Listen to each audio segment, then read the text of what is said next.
If you haven't already, be sure to grab your free copy of my first 2 books, Frugalpreneur and Authorpreneur, by going to thesarahstjohn.com/free. That's TheSarahStjohn.com/free. Now on to the show.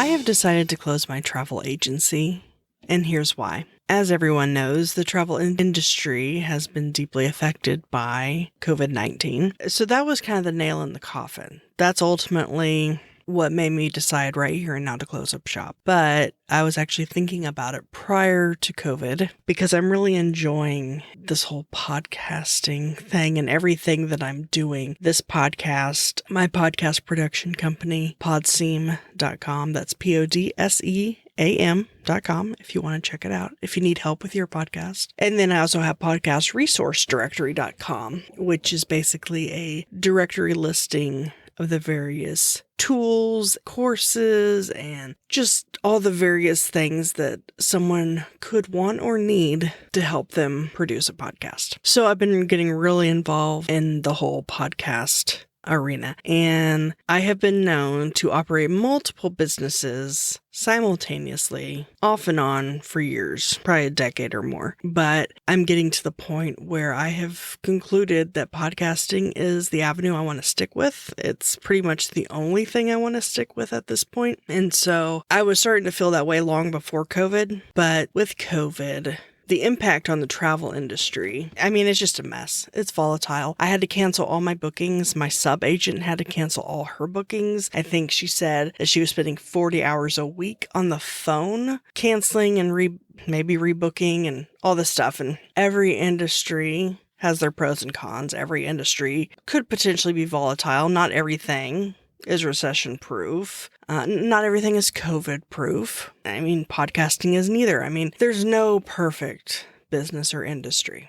But given the fact that I was already considering closing shop because I wanted to focus all my time and attention and resources on podcasting and that whole industry and the different things I'm doing there, but it was COVID that I think I would have closed the agency at some point, but this was just kind of the straw that broke the camel's back, the nail in the coffin. So I'm not sure that this is something that any of y'all care about, given that this podcast has nothing to do with the travel industry. But my point is, it's okay to say goodbye. It's okay to cut ties and end things with one of your businesses if it's not working out, or if something else has come along that you enjoy better, that you see more long-term potential. You know, this kind of thing happens all the time, and I've been through this several times throughout my entrepreneurial journey.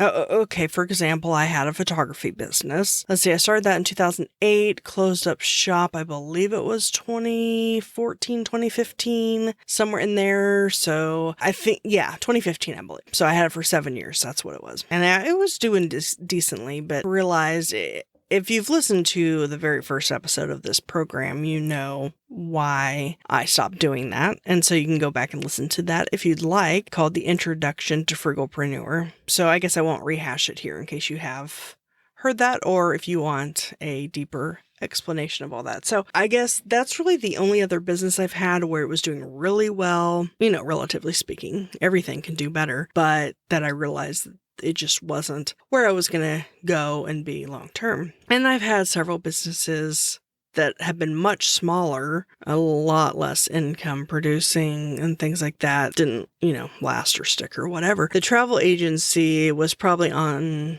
par with the photography business in terms of income and length of time that I was doing it. I started that in 2015, after I closed up the photography business. So I've been doing that for 5 years, I guess you could say, almost as long as the photography business.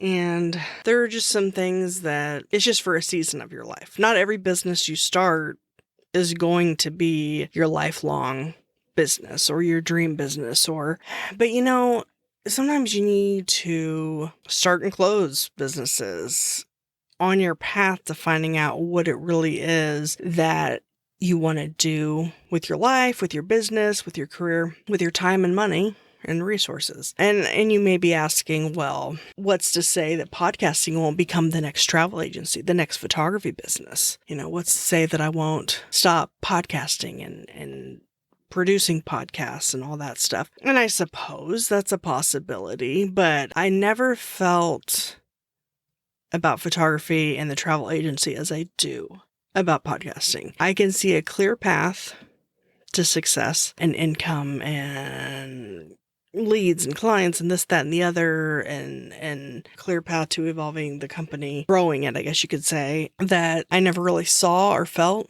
with any other business I've had. And while I enjoyed photography in the general sense, it was more of a hobby that I was trying to make into a career. And then with the travel industry, I love traveling. I'm a world traveler. I've been all over and would love to continue to travel post-COVID, whenever that is. So loving to travel, here's the thing. Loving to travel for yourself is one thing. And I enjoyed even like the booking process, the planning process. I would do itineraries and it was very organized and blah, blah, blah, blah, blah. It's like, oh, well, then I should start a travel agency because I'm good at this. And I was good at it, but it's a whole different thing when you're planning travel for other people. You're not the one that gets to go on this trip that you've been planning and doing the itinerary for and all this stuff. And it's just not the same. I still have a love of travel and will continue to travel. That hasn't changed. But having a business or a career for me, travel industry, just didn't work out. But that's okay because I learned, just like any of my businesses. Some I learn much quicker than others. Some I learn within a week or a month that I don't like doing that thing, and I'm going to close up that business. Some take 5 or 7 years. But podcasting is a whole nother beast, but in a good way. I love recording them, producing them, editing. I love listening to podcasts. And it's evolving so quickly and it's gaining momentum and traction so quickly. And I see the potential for it to be huge. And it's getting there. And so, not that that's the only reason why you should do something. You have to have a love for it and enjoy it. And you have to be able to see yourself doing it for years upon years, decades, etc. And I do. And I think this is it. I think this is the whole anything and everything within the podcasting realm is where I'm going to stick. And I think that now that the travel agency is closed, which was really my only other main business or time suck, I guess you could say. Now that that's kind of out of my hair, I'm going to be able to dedicate the time, devotion, energy, resources, and money that was all going into that now transferred over to the whole podcasting realm. And, I'm just excited to see that explode and explore that. And so anyway, my point is that not everything you do, not every business you start or open is gonna last, but that doesn't necessarily mean it's a failure. It could be just a stepping stone or a time to learn and grow as an entrepreneur. I mean, because let's be real, who figures it out their first time? I mean, you see people on Shark Tank, the Shark Tank guys, the Shark Tank hosts, and whoever else, these big entrepreneurial people and, with a big following, lots of money, lots of businesses, whatever. But a lot of times you don't know, or you don't remember, or you don't even bother to find out their story and the years and decades it maybe took them to get where they are, and all the businesses that they started and had to close. So it's very rare that someone gets it right the first go round, and it's okay if you don't get it right the first go round, because you will inevitably learn something that you can take into your next business with that. So that's my encouragement today. If you're doing something, a business that you're not 100% in on, invested in, mentally, physically, emotionally, even spiritually, it starts to feel like more of a drag than it is enjoyable. It feels like a time suck. It feels like a money waster. It feels like it just becomes a burden, like it's not enjoyable and you don't know why you're doing it. And I would say that those would be indicators that you need to really evaluate the situation and maybe step back and look at it and be like, can I see myself doing this for another 5 or 10 years? Is there something else? And the problem is with entrepreneurs, and this is true of me, is that shiny object syndrome. I mean, we're constantly getting new ideas all the freaking time. And there is not enough hours in the day to do everything that we want to do. So some ideas, while they may seem good on the surface, I mean, first of all, is the idea even realistic? My point is, don't close up shop just because of shiny object syndrome, because you see something else that you want to experiment and dabble in. But if that other thing is becoming more of a priority or more appealing or more, not just from a money-making standpoint, but from like something that you actually enjoy. For example, when I closed up the photography business and started the travel agency, that was a step in that direction. The travel agency was more up my alley and more enjoyable. And while I only had it for 5 years versus the photography company for 7 years, you may think, oh, well, then you must have not gone in the right direction. But I think it isn't so much that the photography business leading into the travel agency and going from a 7-year business to a 5-year business that's the issue. The issue is I'm getting out of the travel agency sooner than I got out of the photography business, not because it was the wrong decision to make to get into the travel industry. I don't think it was ever a mistake. I think it was what I was supposed to do, and I learned lots of things from it and enjoyed it for a while. I think the lesson is that it only took me 5 years this time to close a travel agency and to go full-time into podcasting. I shouldn't say full-time, but as far as my businesses are concerned, what I mean by that is not having a million different businesses at the same time juggling, you know what I mean? So it only took me 5 years to realize that versus 7 years, because it wasn't like, 6 years in the photography business, it was all good, and I was like enjoying it, and the last year was just kind of blah, and so I decided not to. It was probably half that time. You know what I mean? But yet it still took me 7 years to move on to something else. And sometimes you just have to have stepping stones. And yes, photography has nothing to do with travel, and travel has nothing to do with podcasting. None of these things are related. So in that sense, you might be like, how could they be stepping stones? Like what you would think of when you're climbing a corporate ladder, you're going up, usually in the same direction or something related, same company, whatever. I don't mean it in that sense. I mean it in maybe you're stepping sideways. You're not going up necessarily because it's not the same industry, but stepping stones, going sideways perhaps into something completely different.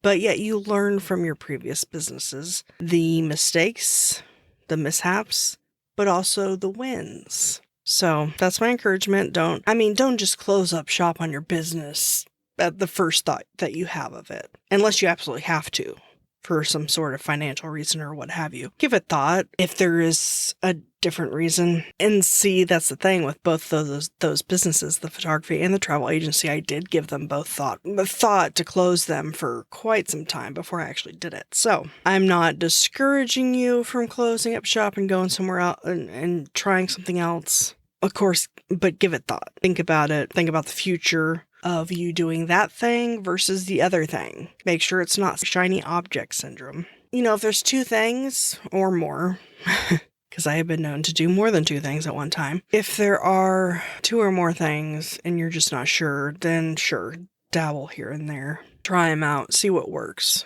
But just know that if you ultimately decide to close up shop and move on, do something else, that doesn't mean you failed. You learned something, and it was just something you had to do to move on to what you're really supposed to be doing. We learn things and we grow, and sometimes we can't make it to the finish line until... Think about it this way. Let's go with the finish line analogy. You don't just start the start line and automatically then get to the finish line. There's a lot of steps along the way that you have to take. And that's what I think of when I think of having several businesses and going from one to the next, to the next, to the next. That's not always a good thing if you're constantly going from one to one to one to one. But, 5 years, 7 years, that's reasonable. And they're stepping stones, taking steps from start to the finish line. Maybe the photography business was my start line, and so I did several steps along the photography business, and then I had the travel agency, several more steps, and now I'm clearly not at the finish line, but I think with podcasting is where it's going to be. So I know I just rambled, and I hope that made sense. None of this was scripted. I don't even have notes for this. I'm just speaking from my heart and my mind, but hopefully it was encouraging in some way. If so, I'd love to hear about it. You can tweet me, or however you want to contact me, at the Sarah St. John, and I'll talk to you later.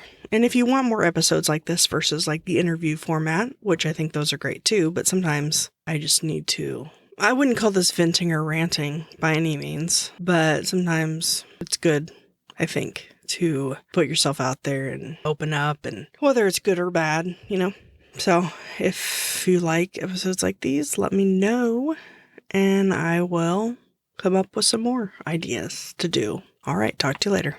If you enjoyed and found value from this episode, I'd greatly appreciate it if you rate, review, subscribe, and share at ratethispodcast.com/frugalpreneur. Until next time.